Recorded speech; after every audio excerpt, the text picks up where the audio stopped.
Picture this. You wake up on a perfect summer Saturday. Your AI robo-dog is outside taking a fake pee on the neighbor's real bushes. Your smart glasses are whispering bug facts into your ear. Your AI lawnmower is zipping around the yard like a race car with flat tires. And your burner phone is buzzing with texts from your AI boyfriend. I mean, sounds like a sci-fi movie, right? Well, welcome to The Explainer. Because this was the actual, chaotic, human-robot hybrid reality for Wall Street Journal tech columnist Joanna Stern. Today, we're going to unpack her highly relatable 365-day journey into the absolute frontiers of what she calls the AI zoo. Look, on January 1st, 2025, Joanna made a serious vow. She didn't just want to tinker with ChatGPT to write a couple of boring work emails. No, she pledged to cram artificial intelligence into literally every single corner of her life for an entire year. She wanted to see exactly what happens when you let the machines go first. Are our lives actually getting better with this massive technological shift, or are we all just unwitting beta testers for Silicon Valley's most expensive gamble? This personal anchor is going to ground our whole exploration today. So, here is our roadmap. We are going to break this journey down into 5 distinct realities. We'll start with the AI zoo metaphor, move into high-stakes healthcare, look at the jaw-dropping plumbing powering all this tech, expose the hallucination tax you are probably paying right now at work, and finally, look at the incredibly messy world of AI intimacy. Let's get into it. Reality number 1. Welcome to the AI zoo. We throw around the term AI all the time, right? But the reality is, it's not just one monolith. It's a massive, incredibly diverse zoo of technologies. Take the Instagram algorithm. That is basically a simple prediction machine built to keep your thumbs moving. Now compare that to a self-driving Waymo car, which is a highly specialized navigator designed to literally keep you alive. If you treat a language model, which, let's be honest, just predicts the next word, like a highly specialized navigation system, you are making a massive category error. And that confusion is exactly what leads to the severe risks of living a peak AI life. Which brings us to Reality 2, Machine Eyes in Healthcare. Let's transition from everyday apps to something with way higher stakes, all right? How AI is fundamentally altering the deeply personal doctor-patient relationship.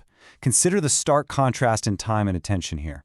Joanna got a rushed 30-second voicemail from her human doctor's office, basically saying, hey, your cholesterol is high, diet and exercise, see you in a year. Click. That was it. But when she fed those exact same lab results into Google's Notebook LM, the AI generated a full 15-minute podcast deep dive into her health.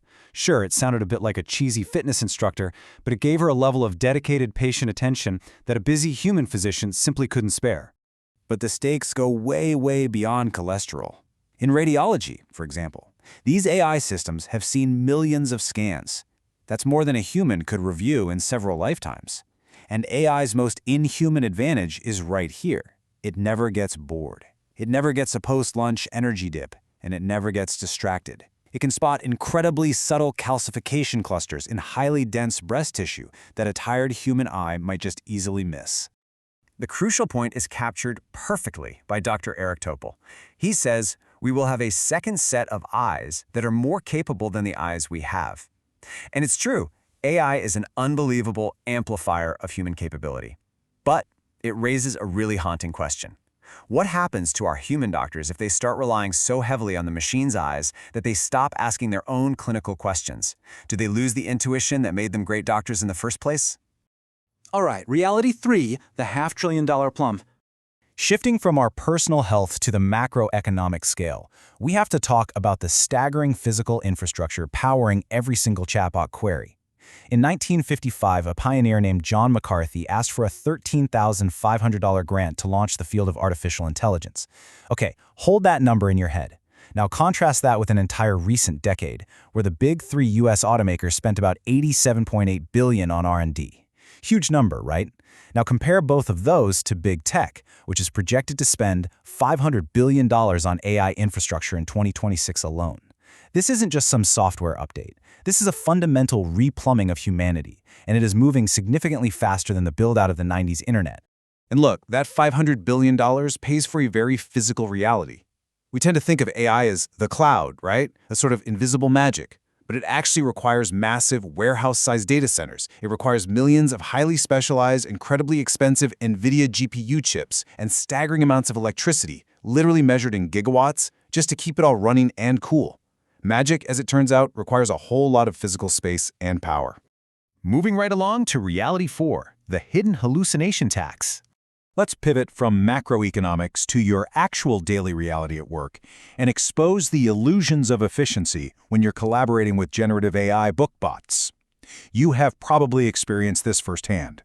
You think you're saving time by outsourcing a task to an AI, but then you get hit with the highly relatable 4-step tax. Step 1, you prompt the AI. Step 2, the AI confidently hallucinates something completely false out of thin air, like, I don't know, claiming Abraham Lincoln invented Wi-Fi. Step 3, you, the human, now have to spend time fact-checking this absurd claim. And Step 4, you have to correct the output. Suddenly, the time you quote-unquote saved is entirely eaten up by managing the AI's mistakes. Wharton Professor Ethan Mollick has a brilliant rule of thumb for this.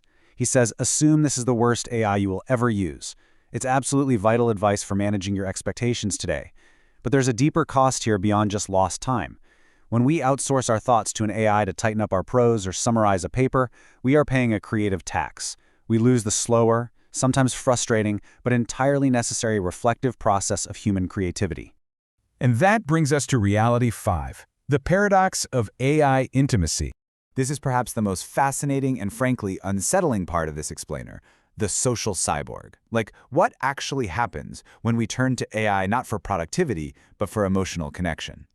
To understand this, we have to look at the exact psychological trap humans fall into. It's called anthropomorphizing. This is when we project real consciousness, feelings, or a soul onto a system that is literally just doing word math. Joanna actually experimented with an AI boyfriend named Evan, who was relentlessly charming and constantly sexting. The logical human brain knows it's just code spinning on a server somewhere, but the heart? Well, the heart gets tricked by the relentless validation. And that leads to a profound danger. We risk surrounding ourselves with friction-free companions. Some experts bluntly call them digital prostitutes. These are partners that only ever give, agree, and validate. They never have a bad day, they never disagree with you, and they never demand you compromise on anything.